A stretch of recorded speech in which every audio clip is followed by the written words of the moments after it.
Alright guys, so real quick, take off, the video the other day, I was taking off the intake manifold to do my TV cable right there.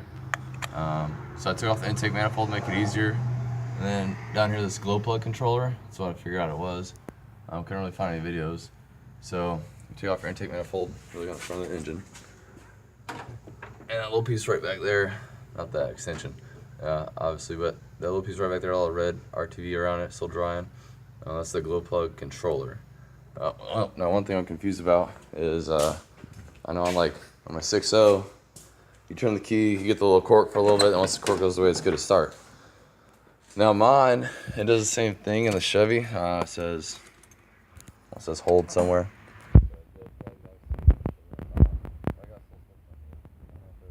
But I'm not too much with these.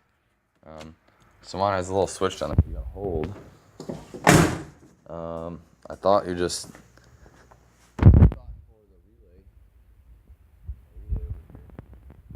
the glow controller. Maybe the switch is put in and there's wire on the relay. I don't know. I haven't looked into it too much. But what I assume that does is turn off the glow plugs once they get hot enough and it's time to start the car, or it's time to start the truck, or sends a sensor to turn them off, whatever the case is. No clue. But just a little tip. First of all, before you pull this thing off, all I had was, pull this damn thing out now. It's a little tight. So all I had was, this nut was on there.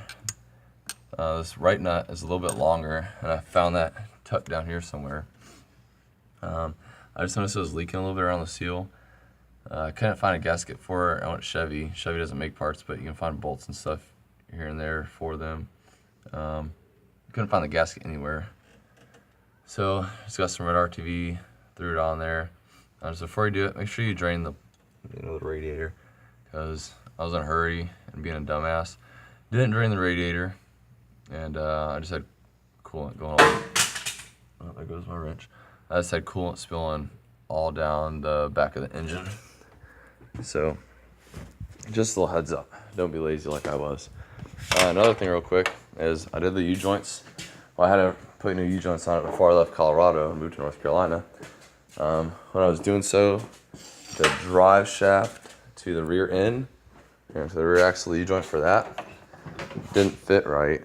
It didn't mate up to the axle right. It fit in the drive shaft a little snugger than usual, but it wasn't fitting in the rear axle right. So I said, fuck it, rolled with it, just so I could get on the trailer to get it here to North Carolina. And when I got here, pulled it back off again, and for whatever reason, the U-joint back here just wasn't mating up right. And then the one I was getting from Advanced Auto, Riley's, AutoZone, and Napa, the same exact one that it that said would fit it wasn't fitting for whatever reason. So the ends where you gotta bolt these clamps on was shorter than the ends that goes on the drive shaft. So it was shorter and it was skinnier. So if you guys ever come across that problem, the guy just randomly had me try out a U-joint, and it's this one right here. I got it from Napa. It's UJ372.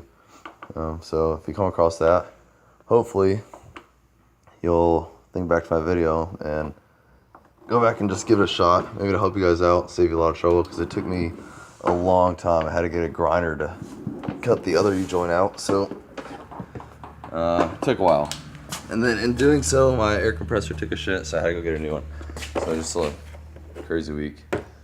You guys have any suggestions or anything, or any questions at all, just shoot me a comment and I'll answer them. Thanks.